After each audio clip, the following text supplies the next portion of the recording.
y atendido los solicitados, que vamos a fijar un tiempo de 15 minutos para cada uno de ustedes, sin perjuicio de luego fijar algunos minutos más para las réplicas si es que ello fuera a proceder. ¿Ya? Vamos a comenzar con el fiscal. Entonces, fiscal, lo escuchamos. Muchas gracias, su señoría. El 15 de junio del año 2020, a sus cortos 3 años de edad, dejó de existir doña April. Dejó de existir, magistrado, por producto de una herida toraco-cardíaca por arma de fuego sin salida proyectil. Herida del tipo homicida. En ese instante, magistrado, se inicia para la Fiscalía la penosa labor de tener que determinar qué es lo que ocurrió con una niña tan corta edad. Y así las cosas, ese trabajo hoy día, que se expone ante el tribunal a través de la rendición de los medios de prueba, nos lleva a preguntarnos si se cumple con el objetivo de haber logrado llegar a antecedentes que formen convicción en su señoría respecto de la participación culpable que se atribuye a los acusados presentes en esta audiencia. Y estimo, magistrado, que se ha logrado ese objetivo. Hemos demostrado al tribunal que la menor falleció justamente por las circunstancias que yo señalo, herida producida por un arma de fuego. En ese contexto se acompañaron antecedentes médicos como el dato de atención de urgencia, fue expuesto al tribunal, que da cuenta de las condiciones en que arriba la menor al CEFAM Juan Pablo II, traída por su madre, en donde en definitiva fallece en ese recinto, y posteriormente se agregó el informe del Servicio Médico Legal, que da cuenta pormenorizadamente de los fenómenos traumáticos que en definitiva terminaron con la vida de la menor en los términos que ya se ha expuesto. Estimamos que esos hechos son constitutivos de un delito de homicidio, en los que se le imputa a los acusados presentes en esta audiencia participación dolosa a ambos. ¿Por qué, su señoría? Porque ha quedado demostrado en esta audiencia que respecto a don Emiliano actúa con dolo directo, con dolo de matar, respecto de una víctima, cuyo curso causal se frustra. Respecto a don Matías Leighton, don Emiliano realiza acciones claramente con una finalidad única de terminar con la vida de aquel. Y ello queda demostrado, magistrado, con los testimonios de la propia víctima, don Matías, de don Benjamín Leighton y de doña Araceli Jorquera, quienes son contestes en señalar al tribunal que el día de los hechos, la hora que se determinó, cerca de las 9 de la noche, son abordados por los acusados en circunstancias que se trasladaban en su vehículo particular con la finalidad de llegar al terminal de buses y poder abordar un bus, don Matías y don Benjamín, hasta la ciudad de Copiapó para trabajar. Son abordados por los acusados en donde don Emiliano, sin existir una provocación, sin existir un motivo plausible para aquello, extrae su torso desde el automóvil en que él se trasladaba y amenazando, dispara, apuntando directamente al rostro o a la cabeza de don Matías, ejecuta o percuta un tiro. Hay una desviación en el curso causal, posteriormente me voy a referir a eso, pero la actitud dolosa queda manifestada ya en esa circunstancia, palmaria, de plano. Y eso se ve refrendado, magistrado, con el contundente testimonio de don Michael Jonas Oemick, perito balístico, que al exponer su pericia de trayectoria de disparo, relató al tribunal las circunstancias en que, desde un punto de vista técnico, a él le permite concluir que el disparo fue realizado a la zona, desde la zona media del vehículo hacia arriba, no hacia abajo, como dijo el imputado. Y lo explicó, como digo, técnicamente, no solo por la evidencia que tiene él a la vista, ya sea los orificios que causó el impacto de bala en el vehículo, lo que le permitió trazar una varilla y posteriormente hacer una prolongación en los términos que fue expuesto en su pericia, sino que también al explicar pormenorizadamente y contundentemente cómo funciona, cómo opera un proceso de disparo, descartando desde ya que por un movimiento de la pistola, como lo dijo el imputado al momento de declarar, se haya desviado el tiro. Don Michael Jonas fue claro, categórico, el movimiento de pivote, como lo señaló él en términos bastante técnicos, es posterior al proceso de disparo. No como lo señala el imputado, que pretende introducir al tribunal lo que se denomina para las armas largas el culatazo o el retroceso en una pistola, cosa que no es tal. porque, como señalo, don Michael Jones fue claro, categórico y contundente al señalar que ese proceso de pivote, ese eventual desvío del arma, se produce una vez que el disparo ya se ejecutó. Y es por la liberación de los gases y el proceso del carro, como él lo indicó. Esa actitud, esos antecedentes nos permiten estimar que don Emiliano ha actuado con dolo directo de matar.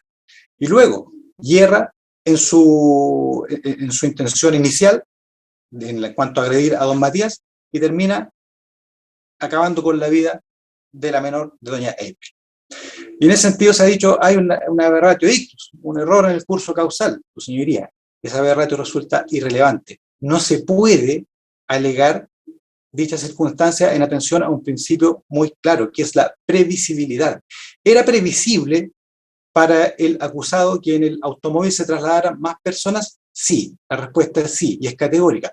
Por dos líneas argumentativas, magistrado. Una, si aceptamos lo que dicen, y es lo que entiende la Fiscalía de esa manera, aceptamos lo que dicen las víctimas en cuanto señalan que iban con la luz del vehículo encendida, la luz interior, lo que permitía ver hacia el interior del mismo y determinar que al menos iba una persona más, entendiendo la perspectiva de quien ejecuta el disparo, quien sería doña Araceli, que se desplazaba como copiloto del vehículo. Y si aceptamos la teoría del imputado, es que los vidrios eran todos polarizados, entonces yo no vi nada, no sé si había alguien adentro. Con mayor razón, pues, magistrado.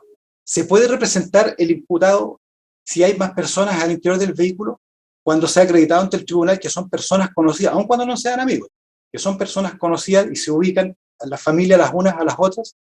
Si no tengo la certeza de que el interior de un vehículo van una o más personas porque, según mi versión, los polarizados me impiden ver, pero de todas formas disparo,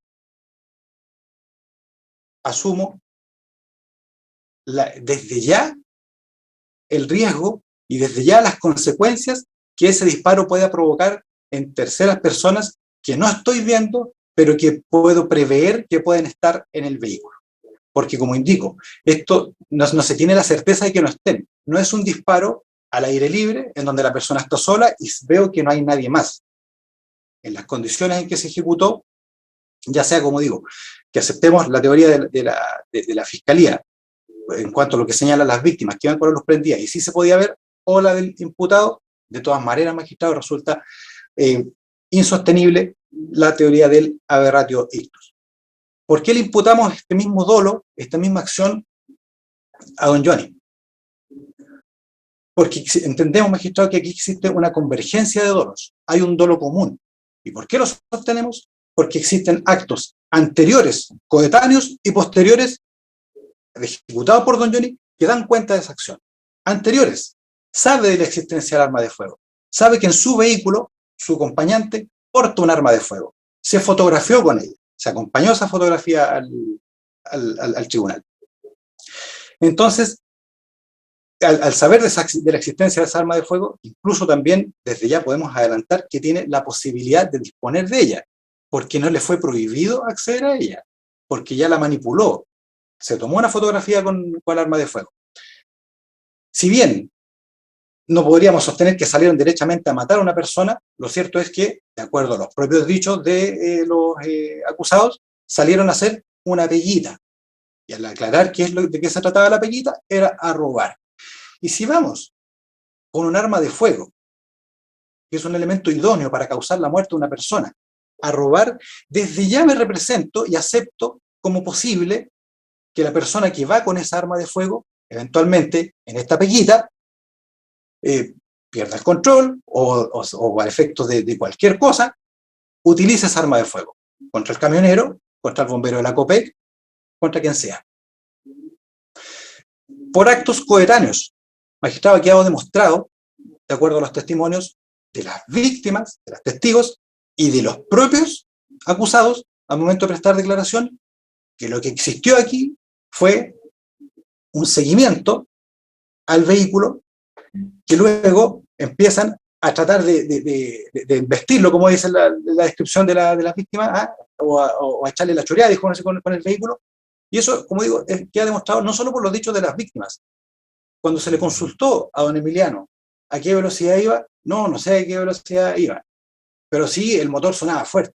Se le consultó si él veía el panel de control. No, dijo, sí, por oído, se escucha que el vehículo iba fuerte. Entonces, ¿qué iba haciendo ese vehículo? Iba acelerando, echando la choreada desde atrás. Y luego, cuando se produce la supuesta maniobra de adelantamiento a 20 kilómetros por hora, según el chofer del vehículo, cuando la otra persona ya casi se había detenido, ¿qué maniobra de adelantamiento es esa, magistrado?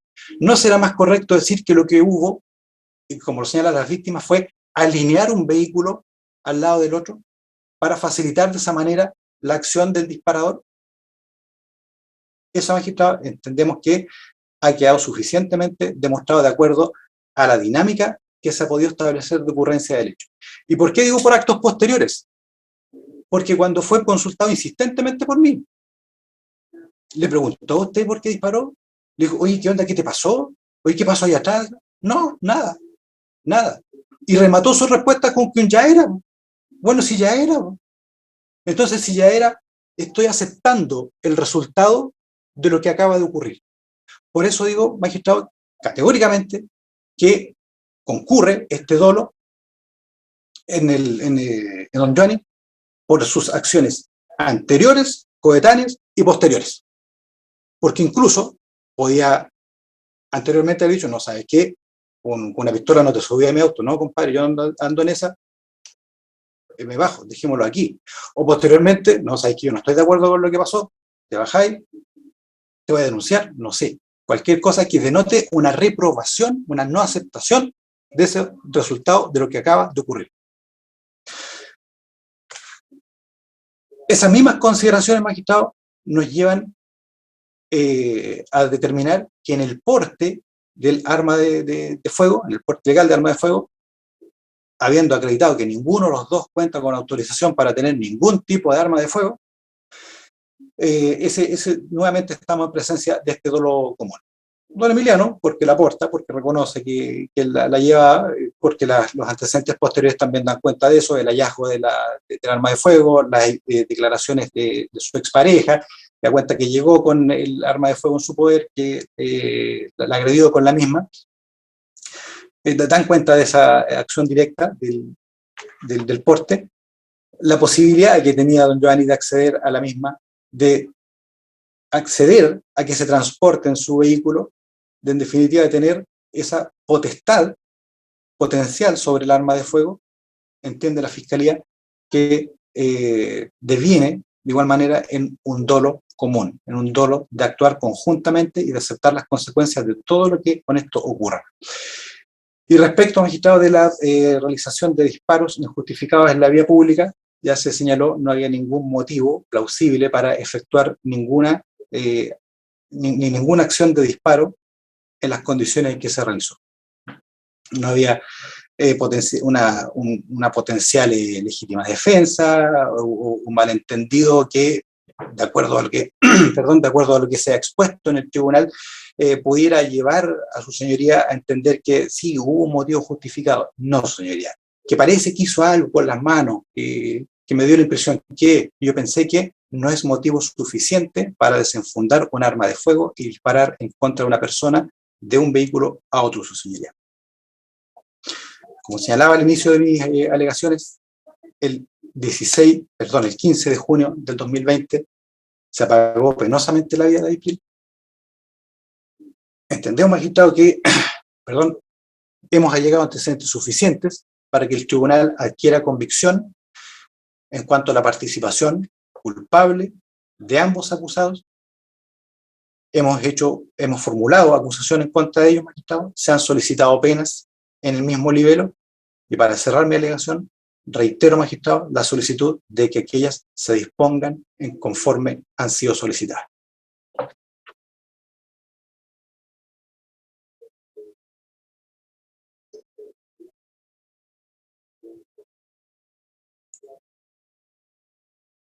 Perdón, estaba sin micrófono. Abogado querellante, son 15 minutos para las alegaciones finales. Gracias, señoría. Se ha formulado acusación por un delito de homicidio simple en grado de frustrado, un homicidio simple en grado de consumado, un delito de porte ilegal de arma de fuego y un delito de disparo injustificado en la vía pública, cometido por Emiliano Velázquez y Johnny Monsalve. 15 de junio del 2020, cerca de las 20:30 horas. Los acusados despliegan en conjunto, y cada uno de ellos aportando al dominio del hecho, conductas aptas, necesarias y objetivamente idóneas para colocar en riesgo y lesionar bienes jurídicos ajenos. Veamos cómo ocurre aquello. Porte ilegal de arma de fuego cometido por ambos acusados. La pistola la mantenía en su poder el acusado Velázquez. Velázquez se sube al vehículo Creta y le muestra y exhibe esta pistola Beretta al acusado Monsalve. Monsalve la toma en sus manos y aún más, en un acto de ostentación narcisista, se saca una fotografía de dicha arma en su mano al interior del vehículo, como quedó acreditado en estrados. Posterioridad le devuelve en la pretina de su vestimenta. Ambos se trasladan en el vehículo Creta. Ambos saben y tienen el conocimiento que se transportaba en ese vehículo por parte del acusado Velázquez un arma de fuego. El señor Monsalve sabía, tenía conocimiento y permitió que en su vehículo Creta el acusado Velázquez portase un arma de fuego. No hizo nada por impedir, por el contrario, permitió el transporte en su vehículo de dicha arma de fuego que resultaría después ser el medio letal con que se termina con la vida de la niña April Layton. En consecuencia, ambos sujetos acusados deben ser condenados por el delito de porte ilegal de arma de fuego porque ambos tenían el dominio del porte de dicha arma. Uno, porque permitió, consintió y adicionalmente tenía conocimiento, y el otro porque portaba y tenía conocimiento de esta arma de fuego sin contar con los permisos suficientes. Veamos ahora en cuanto al delito de homicidio en su grado frustrado y consumado respecto a las dos víctimas. Ha declarado Matías Layton, doña Araceli Jorquera, don Bastián Layton y adicionalmente el perito Jonas Oemik, que permiten reconstruir básicamente los hechos de aquel 15 de junio del 2020. ¿Qué sucede? Con anterioridad, el imputado Velázquez había sido increpado por doña Araceli Jorquera, quien sin tener previsión de las consecuencias que aquello habría de generar, lo golpea en presencia de su polola en la vía pública. Ella se baja en esa oportunidad del vehículo Chevrolet Sail color azul. Y este dato es importante, porque el imputado Velázquez, ese 15 de junio, mientras retrocedía de manera sorpresiva, rápida y sin respetar la conducción adecuada y prudente para los efectos de evitar algún accidente, son casi embestidos por Matías Layton, quien conducía este Chevrolet Sail de color azul. Es allí cuando Velázquez podemos reconstruir que se da cuenta que es el mismo vehículo que en algún momento había conducido doña Araceli Jorquera cuando lo increpó y lo golpeó con un palo hace un tiempo atrás. ¿Qué hace Velázquez? Decide seguirlo. ¿A quién se lo pide? ¿A quién se lo ordena? A Monsalve. ¿Qué hace Monsalve? Obedece y actúa en conjunto con la intencionalidad de Velázquez. Sigue en este vehículo por calle Aconcagua, logra posicionarse detrás de él, acelera, ronronea, hace que el vehículo se hiperrevolucione. Ingenuamente Matías Layton piensa que son personas que andan de manera emergente en busca de ayuda o que andan en una urgencia. Disminuye la velocidad, los deja pasar. ¿Qué hace Monsalve? Se posiciona a un costado del vehículo. Se posiciona en el costado del vehículo y aquí surgen indicios de participación punible por parte de Monsalve. Él no puede negar que supo que Velázquez saca de la pretina de su vestimenta el arma, que carga el arma de fuego, que adicionalmente corre el carro para cargar el arma de fuego y dejar la bala pasada, que baja el vidrio, como lo dijo el inspector Luna en una declaración que escuchó del imputado Monsalve. Monsalve ve bajar el vidrio, ve que saca el torso, escucha cómo Velázquez amenaza e insulta al conductor del otro vehículo. nada hace, por el contrario, mantiene el vehículo alineado, posicionado en una situación paralela al vehículo Chevrolet Sail. El imputado Velázquez, amenazando, te voy a matar, apunta de manera directa al rostro, a la cabeza de Matías Leyton. Dispara a matar. No disparó en un juego de artificio, no disparó al aire, no disparó a la rueda, tal como acreditó el perito Jonas Oemik, que da cuenta que la versión de don Matías Leyton y don Bastián Leyton es concordante con las pericias científicas por él desarrolladas. ¿Qué sucedió a continuación? Huyen del lugar de los hechos y metros más abajo se devuelven a enfrentar de nuevo al vehículo. Monsalve se devuelve después que su amigo ha disparado al otro vehículo tratando de enfrentarlo.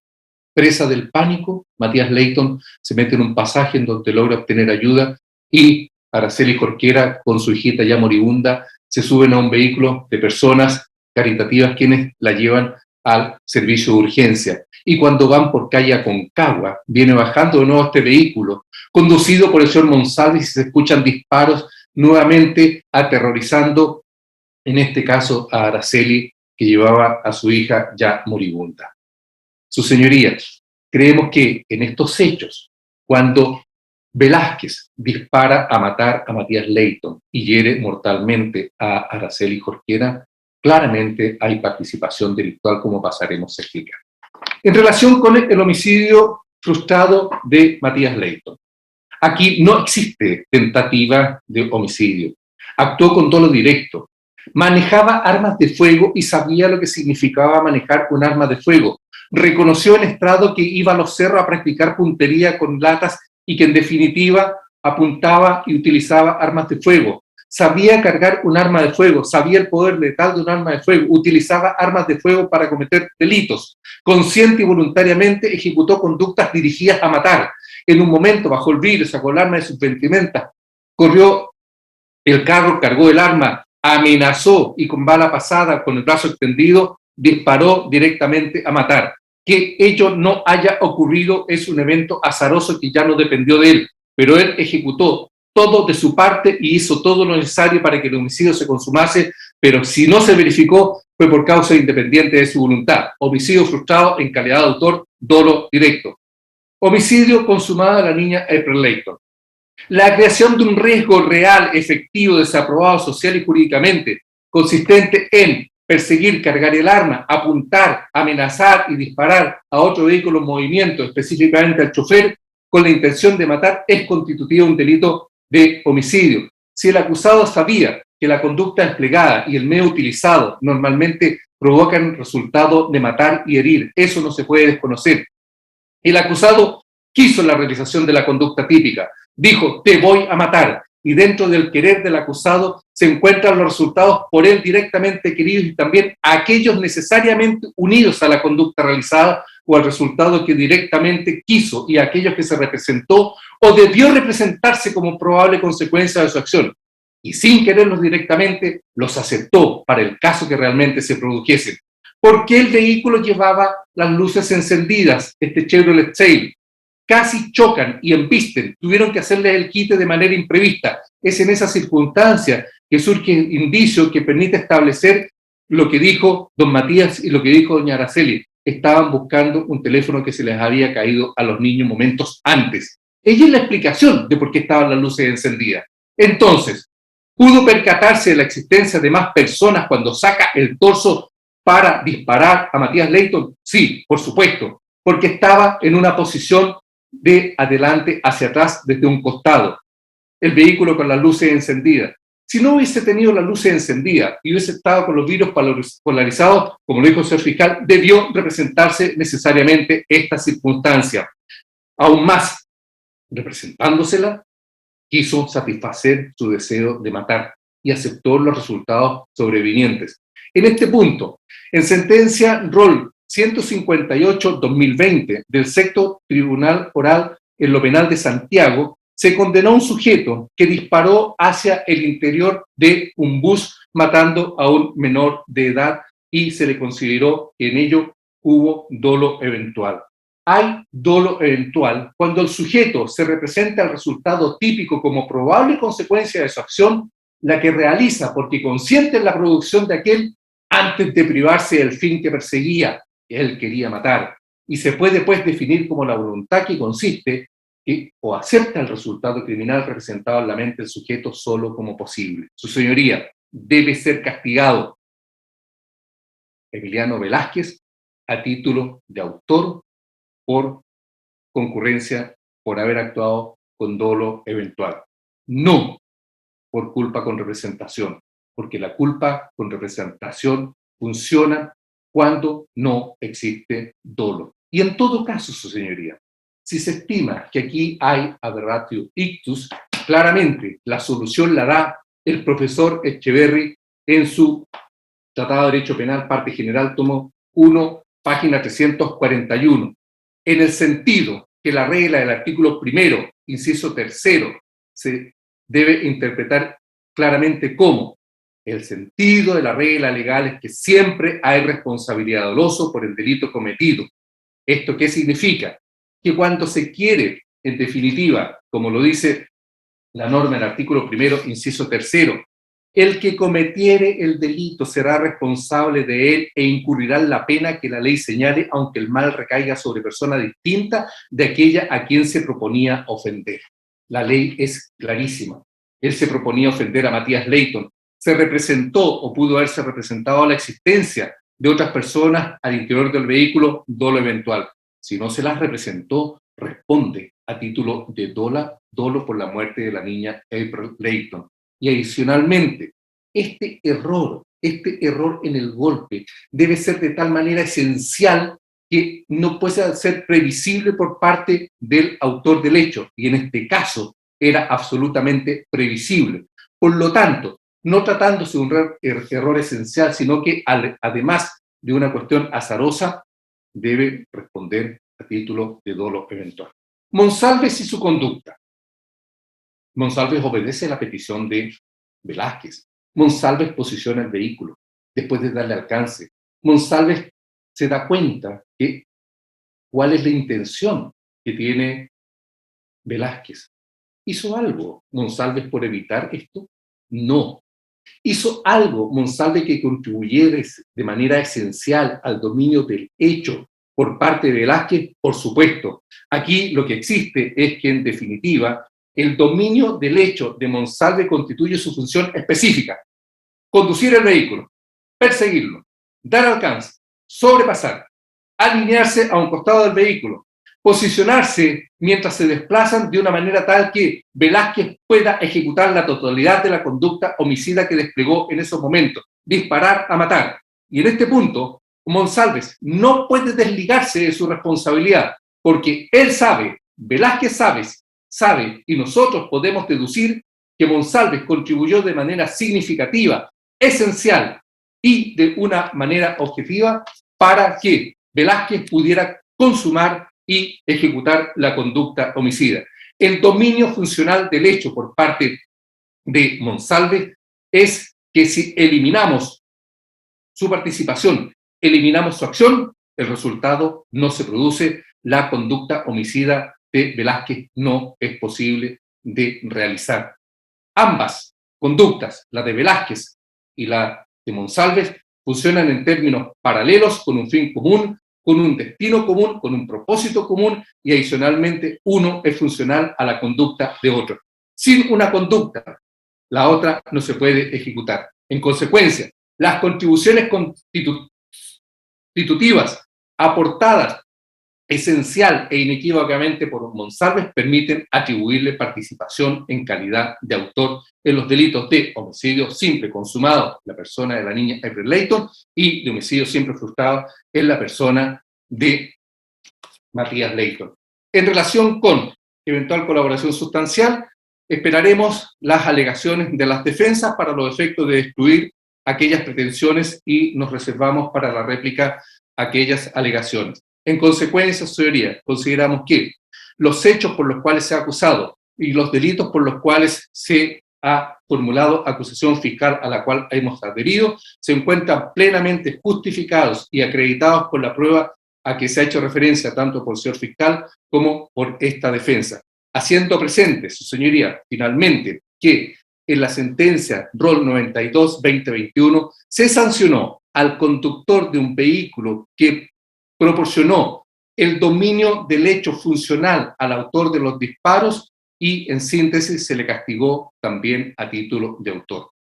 Es todo, señoría. Gracias. Bien. La defensora tiene la palabra. Muchas gracias, su señoría. Bueno, sus señorías, como fue propuesto en nuestras alegaciones de apertura, nuestros alegatos finales estarán centrados no en la dinámica de ocurrencia de estos hechos, ni tampoco en su sustrato fáctico. Pues como ya se pudo apreciar durante el desarrollo de este juicio y sobre todo con la versión entregada también por mi defendido, es absolutamente concordante con los medios probatorios incorporados por el ente persecutor. Nuestra discusión está centrada en que entendemos que los hechos en que se puedan acreditar en este caso concreto no se subsumen en los tipos penales o en el grado de desarrollo propuesto tanto por el Ministerio Público como por la parte querellante. En ese sentido, en primer término, nos haremos cargo de los dos delitos de homicidio simple que son objetos de la acusación. Entendemos que respecto a estas figuras típicas, estamos en presencia de un concurso entre un homicidio simple tentado respecto a la víctima del señor Matías Leyton y un cuasi delito de homicidio respecto a la víctima menor de edad April Leyton. Pues a juicio de esta defensa, su señoría, tal también como lo propusimos en el inicio de este juicio, estaríamos en presencia de esta figura de la aberratio ictus. Entendemos que esta figura, que es utilizada en ciertos delitos, en algunos delitos de resultado, en la cual el sujeto dirige efectivamente su conducta contra un determinado objeto, pero que no consigue lesionarlo, y se produce finalmente un efecto lesivo respecto a otro. Respecto a esta figura de la aberratio ictus, su señoría, quiero hacer referencia a lo señalado por el profesor Curi, que lo explica de la siguiente manera. Dice que en los casos de error en el golpe, el sujeto dirige su acción hacia un objeto del resultado, pero a causa de una desviación del curso causal es lesionado otro equivalente de una manera también equivalente. En esta situación se da un error al revés en perjuicio del agente respecto de la lesión querida y un error excluyente de dolo en relación con la causa, con la causada realmente. Acá la solución depende de si esta última fue o no previsible. En el primer caso, debe castigarse por un delito en un grado de desarrollo imperfecto en concurso ideal con un delito culposo, cuasi delito. Y en el segundo caso, en el caso de no ser previsible, solo por el delito en un grado de desarrollo imperfecto. Es así, su señoría, que en base a esta reflexión entendemos que en este caso concreto, efectivamente, tal como lo han señalado mis contradictores, era previsible la presencia de un tercero. Y efectivamente en este caso el profesor Curi nos da la solución. Efectivamente podemos estar en presencia de esta figura en caso de previsibilidad. En este caso concreto, la acción quedó acreditado que estaba dirigida en contra del señor Matías Ley y no de un tercero, lo cual queremos señalar que independientemente del tema de la previsibilidad, quedó absolutamente acreditado con la prueba de cargo y también con la declaración de mi defendido y del coimputado, que en este hecho en particular se ejecutó un solo disparo, lo que evidentemente significa que esta acción estaba dirigida a producir un resultado respecto a un solo blanco, y no se buscaba, bajo ningún punto de vista del autor, poder lesionar, en este caso, a dos o más personas que podría haber preveído anteriormente que podían haber estado a bordo de este vehículo. Ahora, sus señorías, ¿por qué concluimos respecto al primer resultado de este homicidio, que sería un homicidio en grado de desarrollo de tentativa respecto a la víctima del señor Matías Ley?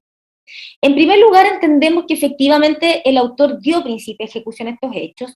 No ha existido discusión por parte de esta defensa, ni tampoco por parte de mi representado mediante su declaración, que fue quien accionó esta arma de fuego y quien finalmente percute este disparo en contra de este vehículo Chevrolet 6. y que estaba dirigido efectivamente hacia la puerta del vehículo, hacia el sector medio, en donde iba el conductor del mismo, que es el señor Matías Ley. En segundo lugar, entendemos que faltan elementos necesarios para su consumación. En este caso en particular, efectivamente, no se presentó ningún tipo de medio probatorio y no quedó acreditado en el presente juicio, ni tampoco fue referido por parte del ente persecutor, ni tampoco el acusador particular en su propuesta fáctica de su acusación, que el señor Matías Leyton haya sido víctima de algún tipo de lesión producto de esta acción del disparo. Y finalmente, entendemos que este resultado no se verificó por causas independientes de la voluntad, en este caso, del autor. ¿Cuáles podrían ser estas causas independientes que pudimos ver y pudimos apreciar respecto a la prueba rendida en el presente juicio? Efectivamente, estos dos vehículos iban en movimiento al momento de producirse el disparo. Hacia el sector donde se dispara este proyectil y por donde finalmente ingresa, efectivamente es el sector del lado del conductor del vehículo. En este sector, el proyectil queda acreditado que ingresa por el vidrio del lado del conductor de este vehículo Chevrolet Sail, vidrio que si bien indican los testigos que estaba un poco abajo, no estaba plenamente abierto. Y además, como también quedó acreditado con los otros medios de prueba incorporados en el presente juicio, efectivamente este vehículo, todos sus vidrios estaban totalmente polarizados y efectivamente, independiente de que se pueda cuestionar o no la intensidad de este polarizado del vehículo, estamos en un hecho claro que cualquier tipo de polarizado dificulta la visión al interior.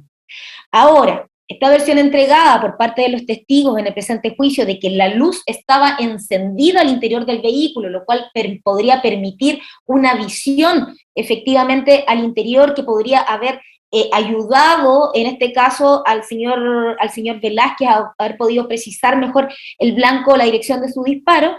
Entendemos, su señoría, que es un hecho que fue agregado por parte de los testigos solamente en este presente juicio. No es una versión que haya sido sostenida durante toda la investigación, ni un tipo de variables que se haya podido manejar durante el curso de la investigación llevada por el Ministerio Público. Es una versión que efectivamente, como pudo darse cuenta a través del contrainterrogatorio realizado por esta defensa, ninguno de los testigos lo aportó anteriormente ante las versiones entregadas a la Fiscalía o a la Policía de Investigaciones, pudiendo entender, su señoría, que efectivamente las víctimas, dado las lamentables consecuencias de este hecho, pueden haberse encontrado en un estado de shock al momento de haber entregado esta declaración a los funcionarios policiales, pero evidentemente al haber pasado y haber transcurrido desde el año 2020 hasta la realización de este juicio, es un detalle que cuesta comprender que efectivamente no se haya podido entregar durante todo el curso de la investigación y solamente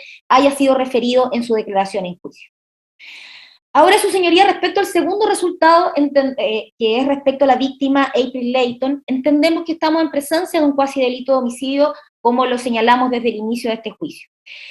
Quedó acreditado que contra quien se podría haber buscado un resultado, efectivamente, es contra el señor Leyton. Y esto dado también, como lo señalaba la parte querellante, por estas rencillas anteriores existentes, que quedó acreditado en el juicio por la declaración de mi representado, como también de prueba testimonial como la señora Araceli Jorquera, que dio cuenta de todo este suceso anterior, y también del funcionario policial, el señor Juan Luna Ángel, que también se refiere a estas rencillas anteriores como el móvil de este homicidio, no solamente dando cuenta de lo sucedido con este supuesto robo en el domicilio de la señora Araceli Jorquera, de lo que efectivamente las acciones que después la señora Jorquera realiza en contra del señor Velázquez, sino también respecto a estos sucesos que habrían ocurrido en contra de un familiar del señor Velázquez que fue víctima de unos disparos.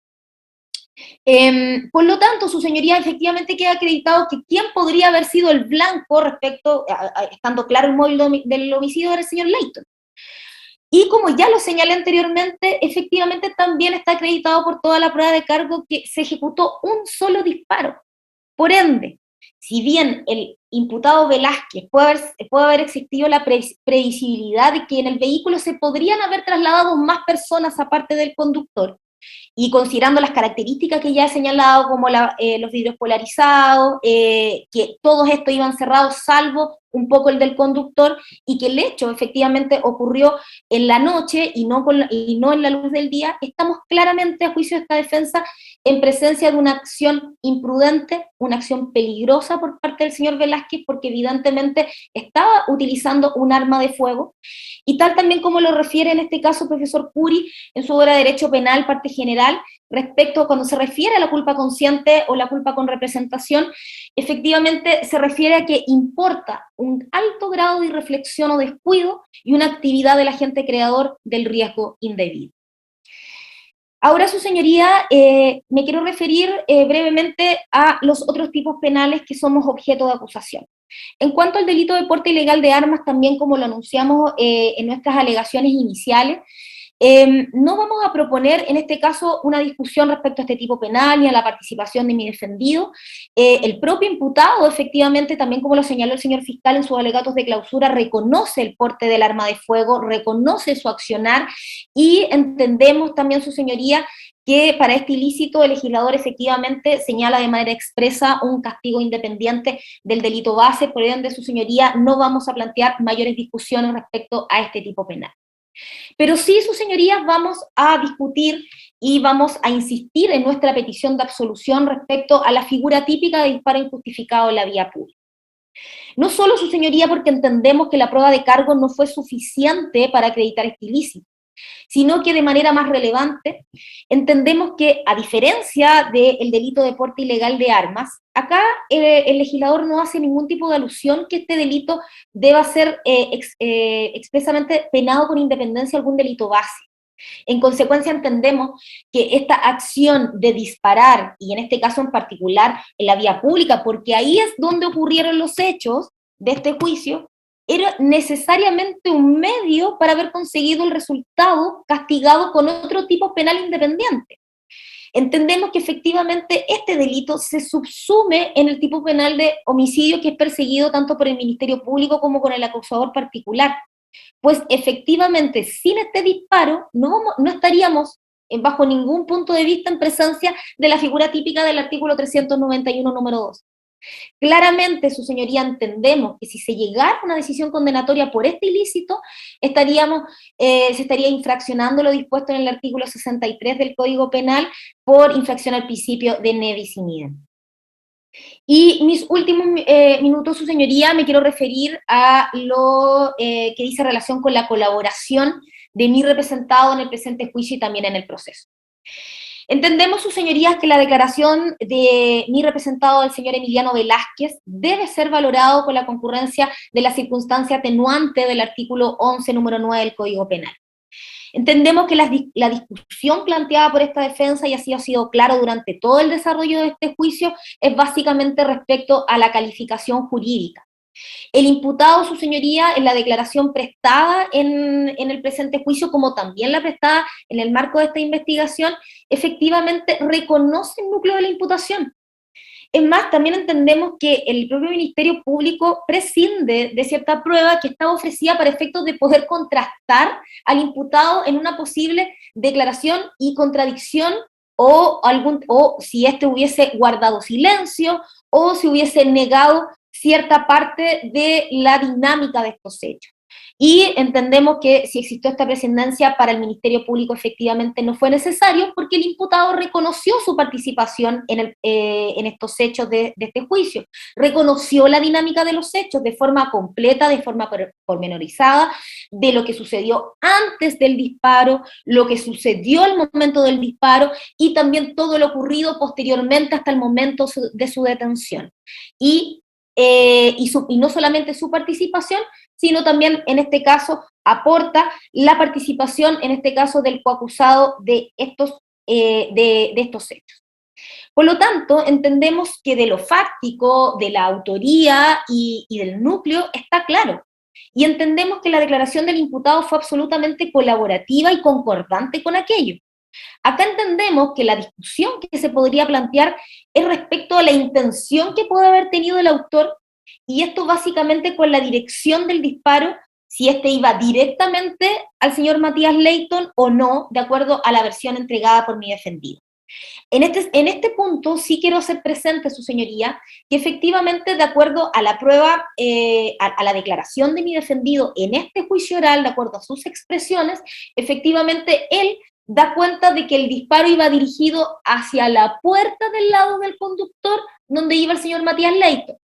Cualquier otra versión que efectivamente pueda haber entregado con anterioridad no es necesariamente la que, respecto a la dirección del disparo, no es la que necesariamente debiese ser valorada.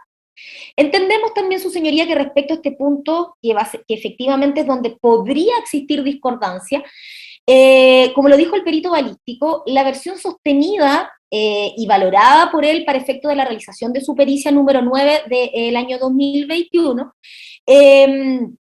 que fue en la etapa investigativa, pudo escuchar que efectivamente fue concordante en cuanto a la trayectoria que efectivamente el imputado dio a conocer mediante su declaración y que se logró analizar a través de esta pericia del vehículo Chevrolet Sail.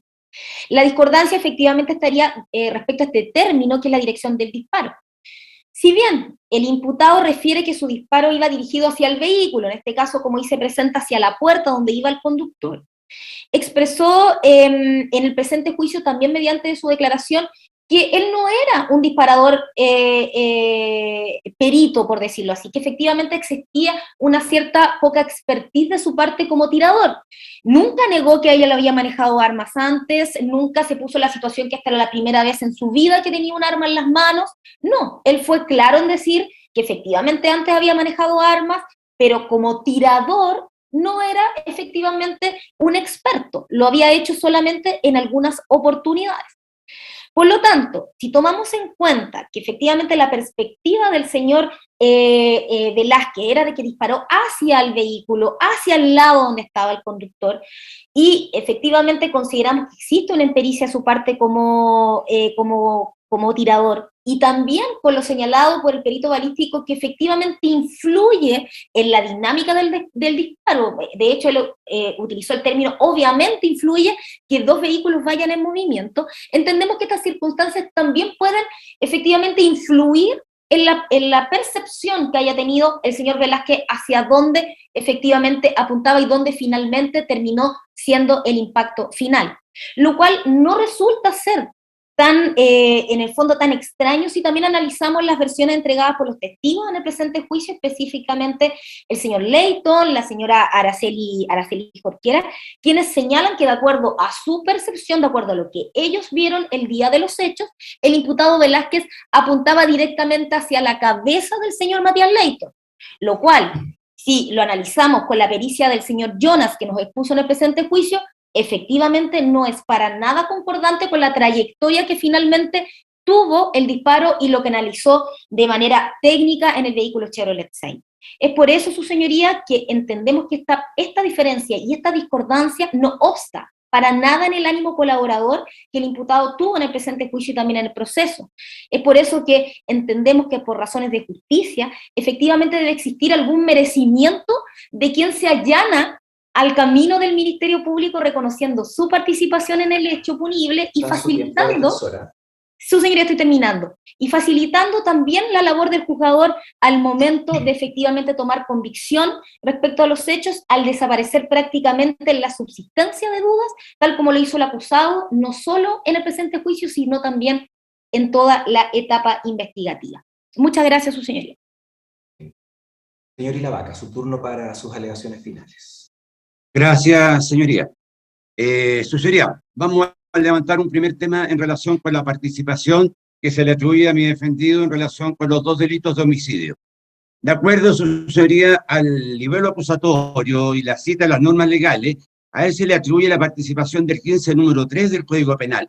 Esto es, concertarse para la ejecución del hecho, facilitando los medios con que se lleve a efecto o presenciándolo sin tomar parte inmediata en él.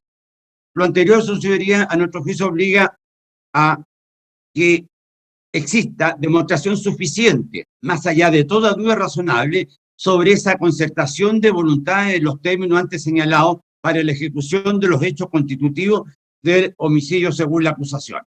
Nosotros entendemos, su señoría, que no existe esa prueba de esa calidad sobre aquella circunstancia. ¿Cuáles son los hechos indubitados? En primer lugar, que mi defendido pasa a buscar a Emiliano en el vehículo que él conducía, un Jeep. Que en el interior del vehículo, antes de partir, Emiliano le exhibe un arma. Que mi defendido la toma esa arma y hace una fotografía insulsa, pueril, con esa arma en su mano. Que posteriormente, señor González, le devuelve el arma a don Emiliano. Que al iniciar la marcha, conduciendo mi defendido Jeep, se produjo un encuentro absolutamente casual, no previsto con el vehículo conducido por don Matías Ley. Que don Emiliano, el copiloto, le pide efectivamente que lo adelante, que lo siga el vehículo conducido por don Matías Leighton. Que mi defendido como conductor se pone detrás de ese vehículo haciendo efectivamente maniobras de acercamiento, momento en que don Emiliano insulta, esto quedó absolutamente claro, con palabras de grueso calibre a don Matías Leighton por los temas anteriores claramente establecidos que tenían precedentemente. Que don Matías se hace a un lado precisamente para permitir el adelantamiento de este vehículo. Y que mientras se produce el adelantamiento, don Emiliano saca el torso fuera del vehículo a través de su ventana. Y que en esa posición, con el torso fuera del vehículo, extrae desde su ropa el arma utilizada. Al respecto, eso sería, a nuestro juicio, resultan especialmente clarificadoras las declaraciones de los dos hermanos Leighton Plaza, especialmente de don Bastián, quien además no se encontraba manejando, por lo que estaba en mejores condiciones para observar esa maniobra. A partir, sucedería de esta descripción, lógicamente, de acuerdo con los principios de la lógica, se infiere que mi defendido, como conductor del vehículo Jeep, no pudo observar la maniobra de extracción del arma, ni menos la acción misma de disparar, desde que él se encontraba manejando, sin que tampoco su señoría haya podido oír la preparación del disparo, como se ha insinuado, desde que ello ocurre en el exterior del vehículo, con la ventana abierta, con dos motores vehiculares en funcionamiento, y todo ello en una vía de doble tránsito, con intenso tráfico y en una maniobra de adelantamiento. Por lo tanto, él no estaba en condiciones de observar aquella maniobra. Corresponde, su señoría, entonces, en relación con estos hechos, valorar jurídicamente penalmente la conducta de nuestro defendido. Creemos, su señoría, que no puede establecerse participación que le envirga la acusación del 15 número 3. En primer lugar, porque no está acreditada dicha concertación. Se trata de un encuentro absolutamente imprevisible entre los dos vehículos, por lo tanto, ese fue un hecho fortuito. El arma, su señoría, estaba en poder físico del coimputado. La foto pueril que hemos hecho referencia no autoriza suponer que es una concertación para cualquier uso futuro. En el inicio del concierto, efectivamente, sucedería, hay un concierto para salir a hacer esa peguita, a trabajar, ya sea para intimidar o incluso para usarla, pero en eventuales delitos de robo sucedería. Eso es lo que tenía internalizado mi defendido. En ningún caso podía ser previsible que se van a encontrar con otro vehículo, ni mucho menos sucedería que Emiliano haría uso de esa arma de la manera como ha quedado establecida. Mi defendido sucedería no estuvo en condiciones de observar, reitero, la extracción del arma, de la preparación del disparo, ni mucho menos del disparo mismo, por la posición física que ambos tenían dentro del Jeep.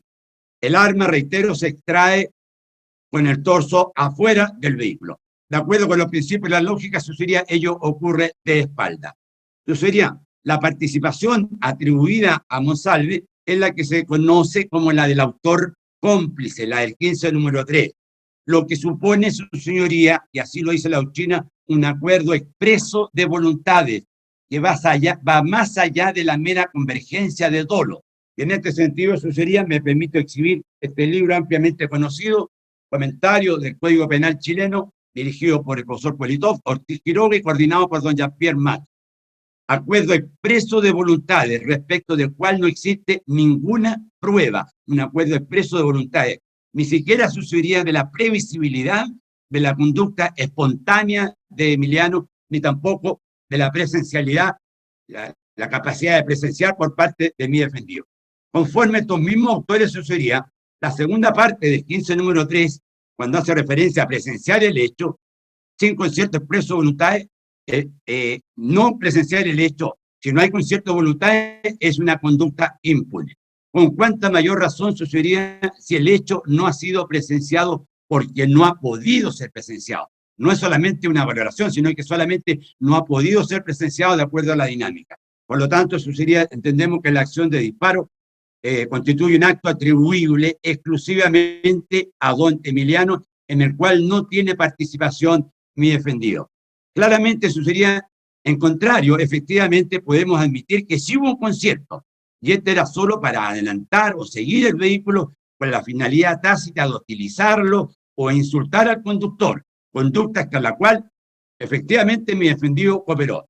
Pero respecto del desenlace absurdo y trágico y muy lamentable de dicha conducta, no hay, entendemos, elementos de prueba suficiente para entender que mi representado ha podido tener participación en ese hecho. Por lo tanto, yo diría, estimamos que no existe prueba más allá de toda duda razonable para atribuir responsabilidad penal a mi defendido por los 2 delitos de homicidio en materia de la acusación. Por estas modestas consideraciones, sugería es que la apertura pedíamos que la responsabilidad de nuestro defendido fuera evaluada estrictamente desde el principio de la culpabilidad.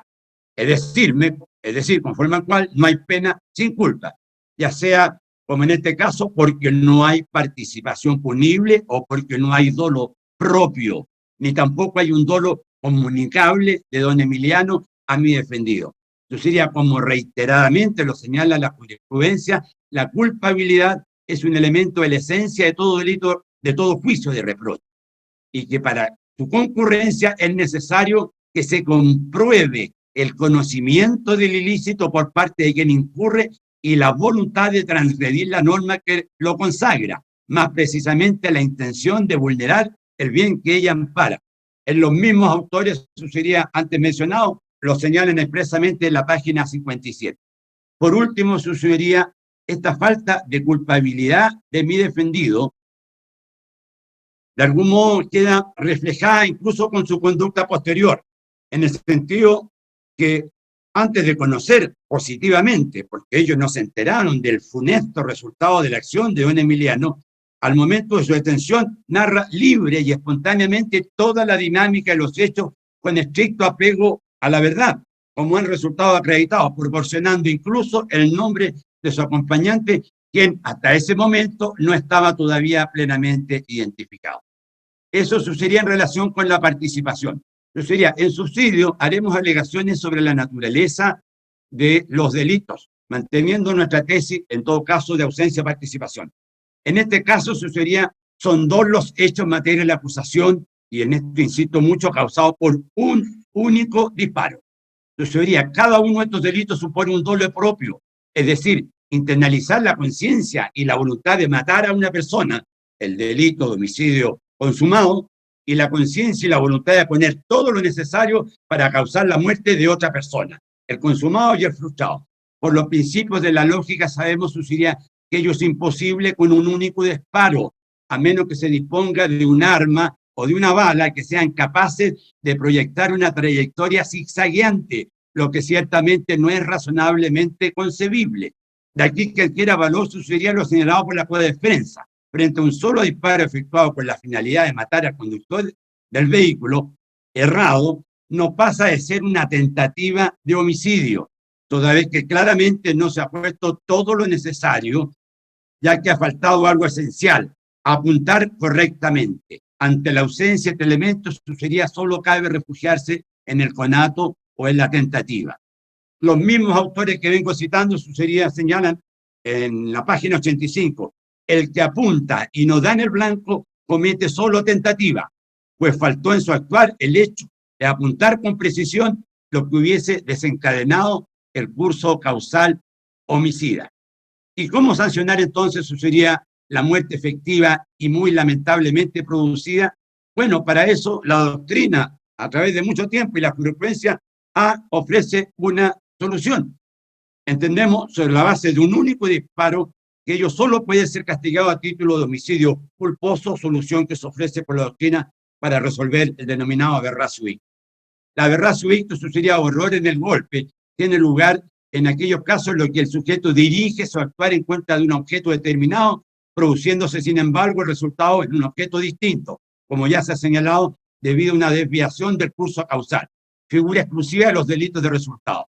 Ejemplos clásicos de aberratio ictus Una persona quiere disparar a otra con la intención de causar su muerte, pero accidentalmente mata a una tercera persona. Segundo, el disparo no estaba dirigido al tercero. Sin embargo, el sujeto activo del delito ha causado su muerte por error en la ejecución de su acción. Esta falta de acierto, sucedería en la dirección del ataque, es la aberratio ictus. Recordamos, sucedería en relación con esta materia, que en delitos culposos no existe legalmente complicidad. ¿Y por qué digo complicidad? Porque la del 15 número 3 se trata de una forma de autoría de complicidad que se castiga como autoría, pero no deja de ser en esencia una figura de complicidad. Su señoría, respecto de lo que ha aportado en esta audiencia nuestro estimado colega don Raúl Castillo, quiero recordar que en el alegato de apertura don Raúl Castillo dijo que aquí no había dolo eventual, lo descartó, lo dijo textualmente. Yo lo volví a oír gracias a la grabación. Hoy día nos ha dicho que sí hay dolo eventual. Yo diría, si hay dolo eventual en el disparo de Emiliano en contra del vehículo, es contradictorio entonces con la acusación, ya que si los acusadores o don Raúl sostuviera seriamente aquello, tendría que responder la siguiente pregunta: ¿por qué no acusaron entonces de homicidio frustrado o tentado respecto de todos y cada uno de los pasajeros del vehículo? Y la situación es exactamente la misma. Esta afirmación, su señoría, no se sustenta e incluso atentaría contra la denominada teoría de los actos propios. No podemos sostener que hay dolo eventual y sin embargo actuamos dentro del juicio y acusamos como si no existiera dolo eventual. Su señoría, respecto del disparo injustificado, controvertimos también, su señoría, que ese mismo único disparo es un hecho muy importante. Puede además constituir un delito de disparo injustificado, teniendo para ello presente que los dos primeros delitos, de los de homicidio, son delitos de resultado. Y el de disparo injustificado, en cambio, es un delito de mero peligro. Ambos tienen delitos, un dolo distinto y además protegen bienes jurídicos distintos, la vida y la seguridad respectivamente. Se produce, eso sería una contradicción lógica. No puede un mismo disparo pretender o intencionalmente ser la causa del homicidio de una persona determinada, el chofer del auto en este caso, y al mismo tiempo pretender generar con ese mismo único disparo un mero peligro abstracto o concreto. Ello vulneraría claramente el principio lógico de la no contradicción. Es decir, no puede ser una sola cosa, letra A y Z simultáneamente. Para terminar, su señoría, respecto del delito de porte ilegal de arma de fuego, reiteramos, su señoría, lo que ya señalamos en apertura. Respecto a este delito, sostenemos que nuestro defendido no tiene participación. Por de pronto, su señoría, está claro, el arma no era de su dominio. La portaba Emiliano cuando se sube al vehículo Jeep. Él llega con el arma al vehículo. Efectivamente, Monsalve lo reconoce, reconoce su existencia, incluso se sacó aquella foto pueril que ya hemos señalado, pero que naturalmente no lo transforma ese solo hecho en poseedor. El arma dentro del vehículo la portaba don Emiliano, entre sus ropas, porque desde ahí los testigos víctimas señalan haberlo observado extraerla. Y su señoría, para ir al frente de lo que se pueda contraargumentar, y si había una comunidad funcional teórica, era para otro objeto, respecto al cual había un consentimiento, yo diría, casi expreso, para eventualmente usarla en otras circunstancias, para aquellas peguitas que nos recordaba don Germán Calquín. Para eso había un concierto. Por lo tanto, sucedería el uso intempestivo, absurdo, trágico por parte de don Emiliano, no concertado expresamente, de acuerdo a lo que hemos dicho, y ni siquiera presenciado por mi defendido, no comunica este dolo de la posesión a mi defendido. En virtud de esta consideración, estimamos que también debe ser absuelto de este delito. Termino, por lo tanto, sucedería reiterando nuestra alegación de que, en definitiva, respecto de todos los delitos en materia de la acusación, se libre sentencia absolutoria en favor de nuestro defendido. Eso es todo. Muchas gracias.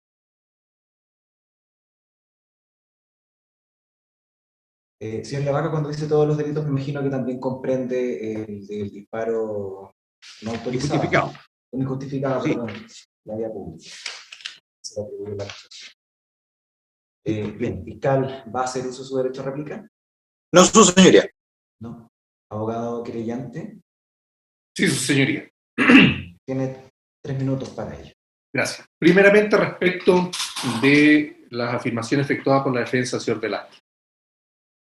En esa noche oscura, en las primeras declaraciones que presta nuestra representada, no le era exigible aportar todos y cada uno de los antecedentes con el detalle que con posterioridad ella misma termina aportando a la investigación, como le refirió el señor Luna, en términos de aportar la identidad de estos hechores, como adicionalmente la forma en que ocurren los hechos. No hay tentativa, acá hay un delito frustrado. Puso todo de su parte el señor Velázquez, y si el hecho no se consumó, no fue, en definitiva, porque faltaran uno o más elementos. En cuanto a la aberratio ictus, de una vez por todas dejemos de citar erróneamente y maliciosamente mal al profesor Curie. El profesor Curie, en la página 427, 11ª edición, señala claramente lo siguiente: una forma de error sobre el curso causal de la acción debe someterse a los criterios que regulan aquel. Y dice, en los tipos de resultado material, cobra eficacia excluyente del dolo el error sobre el curso causal. En este punto es necesario distinguir entre error esencial y el inesencial. Aquí no se trata de decidir si el error sobre una determinada categoría de elementos que integran el tipo es o no esencial, sino de establecer cuándo la errada representación de uno de esos elementos, el curso causal, es bastante significativa como para atribuirle eficacia excluyente del dolo. El control que el ser humano ejerce sobre los acontecimientos es limitado. Su capacidad de supradeterminar el suceder causal no es absoluta y está condicionada a la actuación de otras fuerzas que pueden cooperar, modificar o oponerse al dominio causal de la acción ejecutada. De modo que en la práctica, la coincidencia entre el curso causal real y el representado no se da sino raras veces. Pequeñas alteraciones son inevitables. No obstante, resultaría absurdo excluir el dolo en todos esos casos. Solo desviaciones considerables pueden dar lugar a tal eficacia. Por eso se hace indispensable esa distinción entre error esencial y error inesencial. Y lo que ha aducido el imputado acusado Velázquez, claramente en términos de disparar a la rueda, y que el disparo salió hacia la ubicación del conductor del vehículo para transformarlo en un delito imprudente, no resiste análisis. Citemos bien al profesor Curie. En relación con las resillas anteriores, la defensa del señor Velázquez en otros juicios ya ha ensuciado a la víctima. Rol 81-2021, Tribunal Oral de La Serena, le atribuyen rencillas, disparos, atentados. ¿Dónde están los testigos que den cuenta de eso? ¿Por qué no hay ninguna persona que haya referido eso? Es muy fácil ensuciar la memoria de otras personas. En cuanto a los vidrios polarizados y no representarse la existencia de personas en el interior, Rol 73-20, Tribunal Oral de La Serena, persecución por parte de un teniente carabinero que termina dando muerte a una joven inocente, vidrios polarizados, colaboración sustancial. Su señoría, Velázquez miente respecto a las resillas anteriores, miente respecto al disparo, miente respecto a la dirección del disparo, trata de ligarse a responsabilidad, dice e incorpora elementos que permiten estructurar una defensa sobre la base de un delito imprudente y sobre la base de una aberratio ictus. El perito Helmich ha sido claro en descartar la versión del imputado, y ellos claro también con la versión de mis representados y testigos presenciales.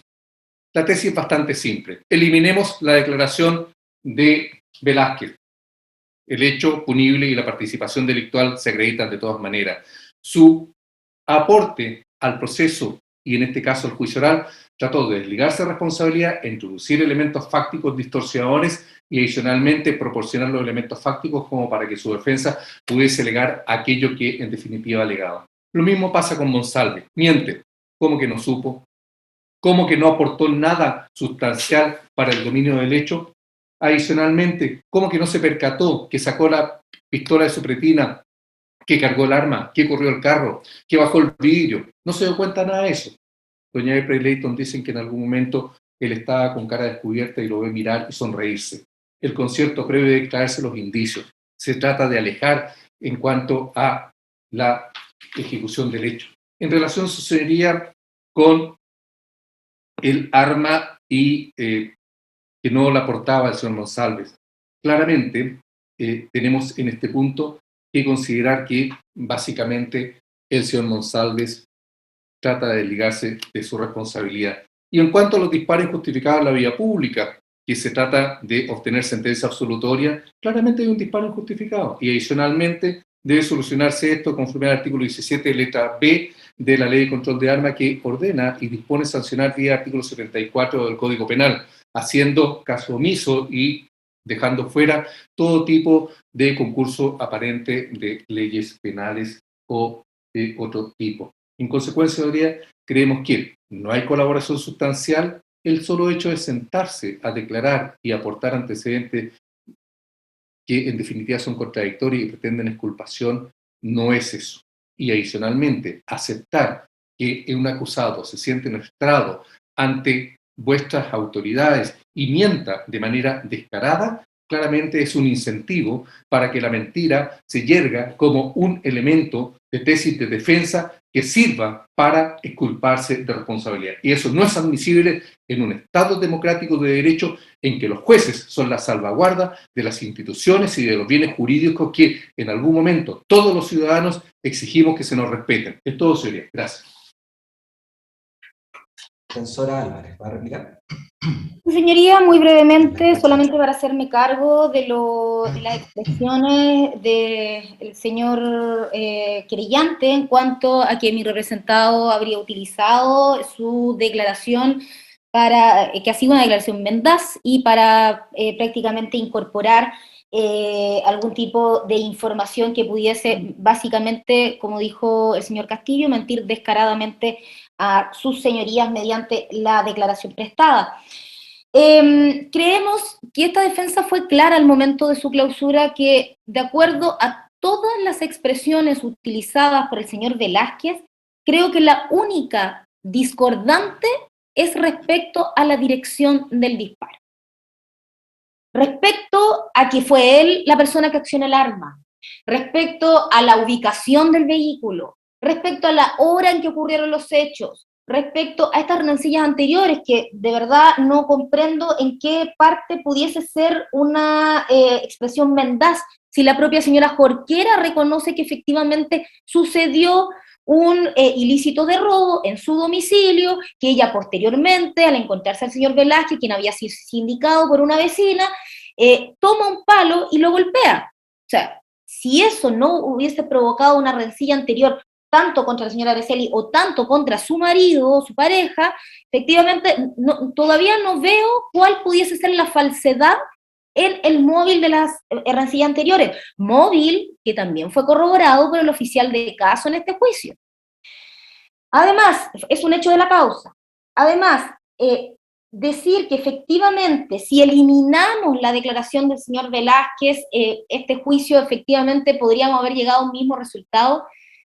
Si pensamos con la prueba rendida en el presente juicio, si ambos imputados hubiesen reservado su derecho a guardar silencio, estamos absolutamente claros que este juicio no hubiese tenido la fácil resolución que tuvimos hasta el día de hoy. Quedó acreditado que hasta que el señor Johnny Monsalves no declaró ante los funcionarios policiales, de acuerdo a la declaración de los testigos, no estaba la identidad del copiloto del vehículo. Que los testigos en el presente juicio, los tres, hayan dicho que justo en el momento, y no estoy diciéndolo con una expresión burlesca como quizá el señor Castillo en un momento se lo hizo presente a mi colega Carlos Silva, estoy diciendo lo que es, que justo en el momento en que se accionó el disparo, efectivamente al señor Velázquez se le pudo haber corrido la mascarilla y con eso le dieron el rostro y lo reconocen como con la identificación del sujeto, el copiloto.